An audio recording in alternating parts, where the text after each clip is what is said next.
Katie, have you ever been in a beauty pageant or done any modeling? I have actually. I know you wouldn't know it by looking at me now, but I used to in my 20s. I had a brief stint with modeling, and I'll be honest, I don't know where those pictures ended up. They were supposed to be for a bridal magazine, and I got a copy of the pictures, but I don't know what then happened with those pictures. So, I mean, it could be pretty fishy. It was a legit thing at the time, and I'm glad it was pre-social media because I feel like that could have gone sideways. It still could go Uh, sideways. it still could go sideways. What about you, Kerry? Hell no, I never did any modeling. I like cookies too much, and and I never did any beauty pageants. I grew up on Cape Cod and in a really small town. My mom was she was like a women's liber, and she was gorgeous, but she never bothered with clothes or makeup or like any of the things. So that was just not something that was like part of my universe, which is why I find it so fascinating. And I'm so excited that we have Stacey Miller here today to talk with us about beauty pageants and fitness competitions and what the difference is and all kinds of fun things. Well, Cool in that stuff. case, I think it's time to punch out. On today's episode of Punch Out with Katie and Kerry, we are talking with Stacey Miller. She is the Senior Director of Communications at Auto Care Association. Thank you for joining us, Stacey. We are not talking about your job today. We are talking about everything you do outside of your job. So let's start with beauty pageants. I feel like we have to because you're a We former have Mrs. to. Maryland. Our first former Mrs. Anything that we've had on here. It's Let's true. do it. So how do you get into, have you been doing beauty pageants since you were a kid, or is it something later in life? Oh my God, not at all. To be honest, I was the tomboy growing up. So, I had a dad that heavily influenced me into cars, which I'm sure we'll chat about, and an older brother. So I got along with the guys. And I think as I got older, you learn to be a little bit more feminine, a little bit more fun, and you get into makeup in your teens. Frosted blue eyeshadow, anyone? Oh, yeah. It's okay. We all Mhm. had those days. But yeah, I don't know. It just kind of struck me one day. The story I tell is I was watching, crappy reality TV, and I saw a reality TV show about women in pageants, and I thought, I could do this. I could do this, and I could beat these bitches. So let's just do it for fun. Now that I understand, that makes sense. Was it to true me. life? I'm in a beauty pageant. Oh my gosh. No, it was like one of these, one of those Bravo shows. They were all married and doing the typical catfight stuff. And I was like, no, I'm classier than this, but I think I could do this. I like the idea of putting on a dress and walking across stage and getting judged by someone that I barely know in a matter of minutes. Why not? I mean, that's called life, Stacey. I was going to say, when you put it that way, it sounds really appealing. It sounds just like everything we do all the time, especially on social media. People judge you nonstop. There's always somebody making a really bad face whenever you post anything. We all got haters. So But it's very different. It sounds very different than anything you'd had experience with prior. So were you surprised like at all the prep that was required, like all the stuff? Like how did you get fully immersed in it? It is like scary how much goes into these things. I had no idea. I was just a noob. I was just doing something for fun to try something different. And then you learn how much the dresses cost and how much the shoes cost. But wait, you need like 6 different dresses for one day. And then the jewelry and the hair and the makeup and the tan. And, your listeners can't see me right now, but girl, I'm tan already. Don't need a tan. But I am not. I am transparent for our viewers. I am so white. Yeah. So, it's costly. And it definitely takes a lot of effort. So there's public speaking involved. There's how to walk. There's how to turn. There's how to answer questions on the fly, which, are really cool skills to have in the real world too. But there is a ton that goes into it. And it was really fun in the end. I thought it was something different to try, and I had a really good time, but I did not make a career out of it by any means. It was really fun for you because you won. It would suck just a little bit if you put all the money into it and you're like place 17th or something. So what title do you currently hold? So I held the Mrs. Maryland 2015 title, and then now she just stays that level of hot. That's what you have to do for your whole. Try it. You get better as you age, right? I think I've got. Did you open a lot of grocery stores and cut a lot of ribbons? And is that all? Are all of those stereotypes true? Surprisingly, no. And mine is a unique case. I should have opened lots of grocery stores. I should have kissed babies. I should have been in parades. But the year that I was Mrs. Maryland, you usually have like a director of like the state who tells you what to do, and they're kind of like your PR person, and they find all these opportunities for you to go and speak and all this stuff. And that year there wasn't a director, so I basically had to be my own PR person and go out and do these things, which I do on a professional basis, which I know we're not talking about. But I had no clue like how to do those things. So I did a couple things. Yeah, like I did some totally different group of people. Yeah, I was like, who do I call? Like, hey, I have a crown. Do you want me to show up at your event and like wave or something? Like, I didn't know how to pitch it. So it's a little awkward. Yeah, it's a little awkward. I'm super smoking hot. You want me to open your Piggly Wiggly? Do you want me to? Yeah, I'll bring you customers. They will buy.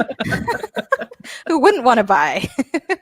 I mean, everybody thinks they're hot. I've got the title and the sash. That's right. I do have one specific question. Is the old wives' tale true that you put Vaseline on your teeth so you can smile easier? Is that a real thing? It's a real thing. It also helps to like keep the lipstick off your teeth because you're wearing pounds of makeup. So it's very easy for the makeup to go up or down or in holes where you don't want them to go. On your face. On your face. You don't want to know where you're going to find self-tanner. That's you don't want to know. I don't. Duct tape is real. Using certain kinds of glue to stick things down are true. That was going to be my next question. Mm-hmm. Or, prop them up. Prop them up. There was lots of propping up. Down. There was, I distinctly remember at the national level, there was a girl who like duct taped her midsection smaller. So that feels like cheating. Was that allowed? That was a thing. You can't have any rolls in the dress. So yeah, it's intense. That's it's allowed though. I mean, not like, by the way, if you duct tape your midsection, you deserve whatever title you get, but like, is that allowed? I feel like it's cheating. I guess so. I think you hit the gym every day where you could just like get some duct tape. Oh yeah, but I mean, there's also contouring and tanning. You don't got a tan, you just get it the right duct tape shade. Yeah. I think the joke was on her because then you have to take the duct tape off for the swimsuit portion, obviously. Free waxing. I didn't get to see her rip that off, but I'm sure it wasn't pleasant. That does not sound fun. Yeah. Also, if there's a swimsuit portion, so wouldn't she have like the red, like they're gonna see? Yeah, the marks, totally. Yeah, because that adhesive's like irritating. But I'm thinking they're gonna be like, wow, she looked really like fit in the dress, but now I don't know what's happened. Something bad between yesterday and today. Spoiler alert, she didn't win the title, so because that's like one of those cans of dough that you have to twist to open and then things pooch out, Oh no. Oh Lord. This is why I can't be in any of these competitions, you guys. I can't. So you did was the title that you won, was that the only competition you did? Was that the only year you competed, or was this like a multi-year kind of like, let me see how far I can get kind of a thing? That was literally just me trying it for the very first time, and I won that title that year. And then I went to the national competition to win the United States title, and I didn't win it. I got like top 11 or something like that. Still really good. Still pretty good for like a first timer. Like I don't know, like when I do things I like to do them well, so I did my research and I did my preparation. But yeah, I just did it once to see what it was like. I was super proud of myself. Like the cost and the effort for me just like wasn't for me to make it a hobby full time, but I'm glad I did it. Do you still have your crown, and do you still wear it? Oh, I bring it out on special occasions, yes. And I have this really cool, it's like something I'm super proud of. I framed my dress. You had to wear a dress that was like about like represented your state. So I had a dress that was made out of the Maryland state flag, and it looked really dope. And I had it like framed with the sash on my wall, and it's in this little shadow box. It's so cool. So it's just a little memory of the time. You're going to have to send us a picture of that. Yes, I need a picture of that for sure. And now you do fitness competitions. So how are fitness competitions different from beauty pageants? Oh my God, I'm addicted. I can't stop. Literally the same thing. It's just like, oh, let me try this because this is really cool. Let's put on a sparkly bikini and be judged. Like, even worse than a pageant, right? Because you just go out with no clothes on off the gate. You don't even like give them a chance to see your personality and stuff. Who cares about your personality, right? Who cares about your personality? It's about your physique. But no, I just, I did the pageant and I was in like okay shape, but I wasn't in like the best shape of my life. And I was at a point in my life where I was like, yo, I gotta go to the gym. I'm looking a little busted. Like I've been dough. sitting in, yeah, it looked like dough. And I thought, I can't do this. I've been sedentary sitting at this office job. It's time for a lifestyle change. So, I started going to the gym and then I learned about fitness and bodybuilding. And I thought, how cool would it be instead of having a goal to lose like X amount of pounds, have a goal to get on stage. So I set my goal. In 8 months, I'm going to get on stage and do it. And I did it and I got like 4th place. And I was like, ooh, this is fun. This is addicting. And just maybe 2-3 weeks ago, I did my 2nd competition, which was 10 months after my first competition, and I got 2nd place. So now I'm just like addicted for that number 1 slot. And the fitness thing is just so motivating because you see your body changing monthly, weekly, sometimes even daily. And it reminds you that the goal isn't just getting there, it's how you get there. And then what's the next step? So continually getting better. It felt to me like with the pageant, it's like you win a title, you do these things and you kiss some babies and you're done and you have a dress and, a really big credit card bill. With the fitness, I was like, all right, I'm learning how to eat cleaner. I'm learning how to listen to my body. I'm getting stronger. You learn all these things about yourself and you kind of get really into it and the science and the nerdiness of building muscles and getting stronger, and it's just really addicting and I've come to love it. So that's my new thing that I do. 8 months, Katie. We could pick one, sign up. Listen, I work out every day and I have for the past 2 years and I am not addicted to it at all. I still hate it. Oh my God. I still don't enjoy it. I think probably because, I'm not hardcore about it. I'm mostly doing it because I also have a sedentary job and I want to make sure like my joints don't lock up because I have really bad joints. But I'm not doing it to build muscle. I'm mostly doing it to stay mobile and flexible. But, I wonder if, I'm saying this is I'm not going to do it, but I wonder if I set a goal, if that would motivate me more. But I already know that it would not. I do not enjoy it. Yeah. I mean, but it depends what the goal is, right? So if you knew that you were going to get on stage in a sparkly bikini, it'd probably pretty motivating. You know what? I don't even like getting on stage fully dressed to speak at a conference. Why would I want to do that in a bikini? That's ridiculous. Ask Stacey. I don't know. I didn't do it either. Oh my God. And the funny thing is I do both of those and I think I hate them both equally. I get equally as nervous. Like before you get on stage at a conference, I'm like visually shaking. Yeah. I just have nerves. And the same thing when I step on stage for these competitions, I'm backstage like, oh my God, like how do you stop? It's kind of like getting over that fear and then you feel really good afterwards and you want to do it again. I don't know. There's always that feeling right before, I find anyway, it's like right before you go on where it's like, we could just call this whole thing off and I'll just go like get some burritos. I'm good. Yeah. But right after I start, then I'm fine. I'm in the zone. Like as soon as I get out there, it's like switch it on, switch it off. Yeah. But right up till that moment, I could take or leave it. Yeah. I'm like, I think I'm sick, guys. I gotta go. Yeah, right. Katie, I feel like you could set a goal to to be able to do a split in 3 months because that's like mobility and stretching, or like be able to do like a back bend. So you're like fulfilling your need for more mobility and stretching in your joints, but then you're setting a goal to get someplace and then you learn something new. So you are very nice and very much underestimating how tight my calves are. But thank you. I will take that under advisement. I believe in you. Stacey's trying to help you. Stacey's helping you. I didn't think I was going to lose 40 pounds, y'all. I lost 40 pounds the first time to do this. And I didn't think the first time I lost 40 pounds. Even building muscle, you lost 40 pounds. Yeah. And I didn't think I would do that. I literally never thought I would do that. I would look a certain way. I would feel a certain way. And I did it. So never say never, Katie. Mm-mm. All right. So what does it actually look like, though, to do that? The kind of commitment, the kind of things you have to do? I mean, you're like eating chicken and asparagus out of a plastic baggie sometimes, right? Oh, It's yeah. not a fun, pretty process.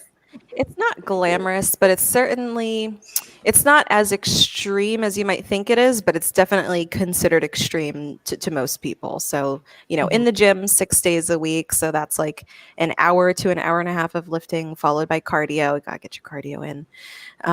When you're eating, all your food is measured. So I look like a drug addict. I'm carrying around a little metal scale everywhere I go to measure my chicken and my veggies. Yes, I have eaten the chicken and veggies cold out of a baggie on a plane in a car. You got to do what you got to do. And at first, it's like, why would you put yourself through that? Like that doesn't make much sense.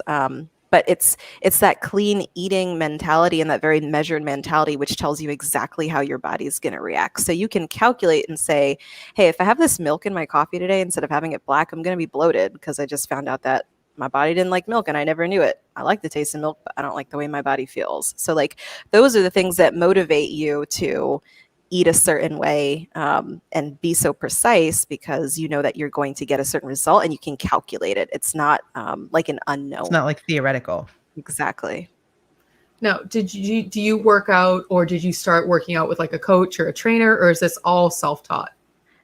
So when I started, again, like didn't know what I was doing, just like went to the gym with my best friend and she had been working out and I was just like, how do you do this? And she would just like teach me how to work out on the machines. And here I am like lifting the littlest amount of weight and like crying about it. And just like trying things out. And then eventually, you buy like a workout program and you buy an app and you try new things and then you get better and you're like, oh, this is pretty cool. So the first time I didn't have like a real coach that was for the sport, which what I realized very quickly is something that you really need to commit to because your coach can see things in you that nobody else can see, different body changes, how you react to food, how you get inflamed after doing certain kinds of workouts. And then they guide you through all of those changes because it's such a long-term process. And I'm sure as you ladies know, like we're our own worst critics. So we like look in the mirror sometimes and we're like, ooh, there is no change. But that's not always necessarily true. So the second go around, I did a ton of research. I basically looked at who the top athletes were in the sport, the top female athletes, and I looked up who their coaches were because I was like, if I'm going to do this, I'm going to like do it all the way. Like Oh, I there's want to that win. competitive drive. Whew, it came out hardcore. So I applied to be with one of the top 3 coaching teams in the nation, and they accepted me, much to my surprise, which was a huge shock, and I was so excited. And I've been with them the past 7 months. And I mean, it paid off with my second place win 3 weeks ago. And I signed on for another season with them. So we're going to come back even better in early 2021. Did they ever tell you what they're looking for? Like, what is a coach looking for? Because they have to think about like their record, right? How much they're winning. So they can't take a chance necessarily on somebody who they feel like might flake on them or something. Yeah. So what's their criteria? Yeah. They want girls who can win. They want girls who can win. So they're looking for a certain type of genetic structure, basically. So they're looking for girls with a certain frame, which means that their body will, look a certain way on stage. They're looking for a little bit of experience. So it's not a complete novice. So like, how to do the workouts with proper form. And stuff like that. And they're looking for someone who's long-term. So while it's great for them to make a little bit of revenue while taking on a new team member, they want someone who's going to be with them kind of season after season and improve, because you can't like go from 0 to 100 and be first, like your first time around. Well, Yeah, you can only be like fourth. You're going to be like fourth or second. Or Mrs. Maryland, if you're me. No, you can do it. And there are girls who have done it, but it's really hard unless you've been an athlete all your life and you already have that foundation. So most of the pro athletes or overall winning athletes, they've been athletes for like 10, 15 years. So you have to have that vision for saying, hey, I want to do this for a while. It's something that I really love. I can handle it because bodybuilding is a selfish sport. Like my husband will tell you, like I'm always in the gym. I'm always cooking chicken and broccoli for myself, force feeding him chicken and broccoli because I'm not cooking, I'm not ordering pizza. But if you can handle the lifestyle, then that's also kind of part of it. So yeah. Did you play sports as a kid? Were you athletic when you were younger? No. No. There's a noise I understand. It's the same noise I used to make in gym class. Yeah. Yeah. like your Ready to do the typical mile run. like active kid, right? Like I like recess and I like to play soccer, or I was in ballet when I was in elementary school, or gymnastics, but like Mhm. after elementary school that stuff, goes out the window essentially, and I never really did anything Wow. after that. So I was definitely not an the worst. athlete. My mom had these ideas that I would be like a figure skater, a ballerina or something, and she enrolled me in ballet, and I was like, "This is disgusting. I'm, like, really sweaty." And the woman said, "You should be able to lay down on the floor, and when you get up, your outline should be there in sweat." And I was like, "F this." I Yo, was they like, said the "No, this same is thing not to the me. hobby for me." Oh, you're like, yeah, that's exactly what I aspire to be. Yes, Mm-mm. yes. Yeah, I was like, I "You know what? actually Hard got pass." kicked out of gymnastics when I was a kid because I got too tall. Because you Oh, got too tall? The I got too tallest? tall. I I thought that's That's an know. advantage. that's tallest. Well, I think when you're doing gymnastics, you're supposed to be like small and compact. And so like I must have been like maybe 4 or 5 years old. And I remember like they had just started the like when you run to the ramp and jump onto like the pommel horse or something like that, or like jump over it. And I was about to start running and then they immediately stopped me. So I never got to do it. And then they pulled my mom aside and they're like, yeah, your daughter can't continue anymore. And I got kicked out because I was too big. That's That's really so sad. depressing. I know. So Yeah. therefore, I am not an athlete. It's Therefore, their I fault. can't work out. I'm Oh, really Stacey mad for has you. totally no excuses. Listen, when the pandemic hit and you couldn't go to the gym safely, Stacey was like, "I don't need this extra bedroom. I'm gonna rip it Nope. out, put it in a Nope. gym." Ripped it out, bought as much crap as I could find off Amazon, and we were good to go. Yup. What happened to all your gaming stuff? Did you continue because you're also a gamer, did you continue playing video games, or did that kind of, like, fall by the wayside Oh, in the pursuit of fitness greatness? that got so sad. Yeah, I didn't get to do any of that, man. I couldn't, it was like bodybuilding is pretty much the only hobby when you're dedicated to it. So husband, is in the back gaming while I'm in the room like sweating it out. So he can pass the time waiting to have his dinner for when I finish my cardio. But Waiting to have his chicken and broccoli. waiting to have his poor chicken and broccoli. But no, I got my new gaming setups now. I've been dabbling in it now that competition's over and I have a little bit more free time. But yeah, it feels good to get back into it. I'm a little rusty though. Oh, yeah? Are you getting hammered, like, people are just I am beating you like, all over the place? yeah, basically I get made fun of on Discord by my husband and his friends because like they'd be like, "Oh, is Stacey gonna play?" And I'm like, "Yeah, guys, I'm gonna get on tonight." And then I get on and I'm like tired in like 30 minutes, and I'm like, "Guys, I can't Minecraft anymore. I'm sleepy. I'm going to bed." And they're like, "You just got here," and I'm like, "I don't know if I just like don't have the tolerance for it anymore. If I just need an energy drink, like, I don't know. I get tired." Well, Me it too, seems like girl. a very different kind of hobby from working out and bodybuilding and being mobile to sitting static and staring at a screen. So I can understand where maybe a little bit of that fatigue sets in. It's weird, right? It doesn't make any sense. So weird. So were you gaming before you got into like beauty pageants? And was it similarly like, did beauty pageants kind of push gaming out, or were you able to keep doing that while um, you got ready for competition? Yeah, beauty pageants didn't require nearly as much diet and like nutrition and workout discipline. So I definitely had free time then. Like when me and my husband first met, I think, over 10 years ago, I was a gamer and we would literally just like have Call of Duty sessions in separate rooms and, all that first person shooter stuff. And that was like something we did a lot together. And that's kind of waned over the years, but he's the resident gaming addict in the household. So he upholds my honor when I'm too tired. Well, I feel like, fine, it was maybe annoying for him at first that you didn't game together, but then he's like, "I'm married to Mrs. Maryland." Yeah, I hope so. Yeah. So So do you miss it? Like, do you miss your gaming dominance, or is that something you've been like willing to let go? Um, it's I have like these weird, like varying I noticed that I pick up hobbies really quickly. So I think gaming might have been a phase and it was like more of like the dominant thing in my life at one point when I didn't have something else to do. And now I've found something else that I really love to do outside of work. So this has really taken over. So it just kind of took a backseat. I'll always have a love for it. Like I'm looking at my gaming rig right now and it's like, I'll play a little Aw. Fall Guys tonight. We'll have a little fun. Or, I keep up with like my favorite gamers on YouTube here and there with my husband. We have some fun with that. But, we You're keep it casual. I keep it low key. If you don't know what Fall Guys is, it's new. It's a new popular game with the kids. It's like a obstacle course, but with little animated people. And they're so cute and they fall over. So Frequently. I game like a 12-year-old basically is the problem. So So a couple of seasons ago, we chatted with another bodybuilder, Laura Petrolino, and she was sharing stories with us about the lengths that she would go to do her workouts. Like if she was at a hotel, she would like wrap herself around like the hotel treadmill to do like full body weights and things like that. Do you find yourself, especially now with gyms being closed, like what are some of the more unique and strange things that you've done in order to get like that full body workout? oh my God. So first of all, let me just say that Laura Petrolino is a freaking badass. And she was also an inspiration for me when I started in the sport because I was doing research and I saw her post a photo of her badass self. And I was like, holy shit, I did not know Laura looked like this. This is amazing. So I was cheering her on last year when I found out that she did that. But when COVID happened, the entire fitness industry just went like ape shit.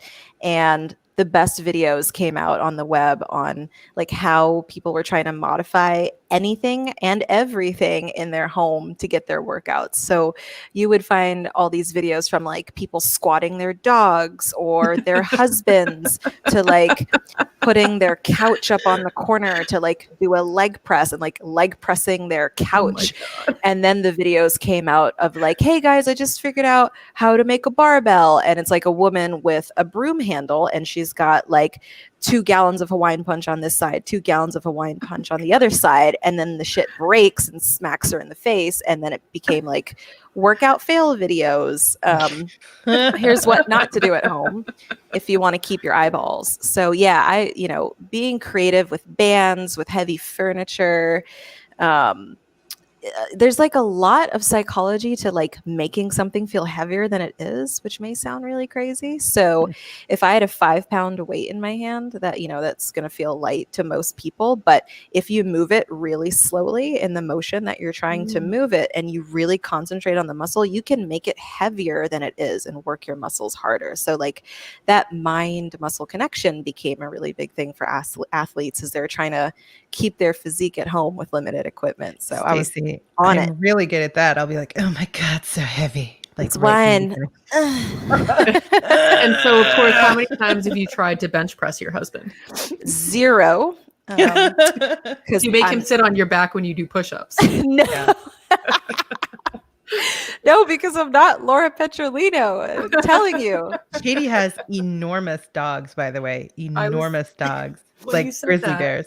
I was thinking, I'm like, so I can't even lift my 200-pound dog when I'm like not trying to bench press something. Like I can't imagine. He'd just be like, it's like living with a frat boy, basically. Like I could not do that. He's too all over the place. I don't think my dogs would like tolerate them being up on my shoulders and trust me. That's the problem. They don't trust me. So the moment I hoist them, wiggling. just like wriggle right out of my hands. So they know you, so I don't know what that says about you. It says that they know Mama is not that strong, and I'm not breaking any ankles. Same. Stacey, where can people keep up with you on the socials, and where can they learn about you professionally? Because we never talk about work on Punch Out. Katie and Kerry. Yeah, so I'm primarily on like LinkedIn and Twitter. So my username on there is Stacey LA Miller. That's on both LinkedIn and Twitter. Tweet me, connect with me. That would be super fun. Professionally, I'm professional on those channels as well. You're professional everywhere. We know. Professional everywhere, as many places as I can be. But my company, Auto Care Association, is at autocare.org. So if you drive a car, my company protects your right and your freedom to drive and fix your car where you want. As opposed to having to take it to like a dealership. Yeah, because who wants the inconvenience and the price of that? No, there's nothing wrong with the dealership, but there's some nefarious tactics going on that aren't the best for consumers. So we're just here to protect American freedom and choice. I think we're all familiar with that. I've taken my car for an oil change and having them been like, have you seen the new 2021 line? And you're like, I just want an oil change, dude. No. The car's fine. I'm driving it until it's dead or I am. So come to my house. I'll change your oil. Aw, thanks. In your you. gown? Because I want the full treatment. I got you. And then with the she'll bench sash. press your car. Yeah, and then I will send you the local news story where I am actually changing the oil in my car in a gown and sash and Oh my crown. God. Mhm. yes, please. Yes, That was a please. thing. Very much like to see that. Thank you so much, Stacey. Thank you. Thanks, guys.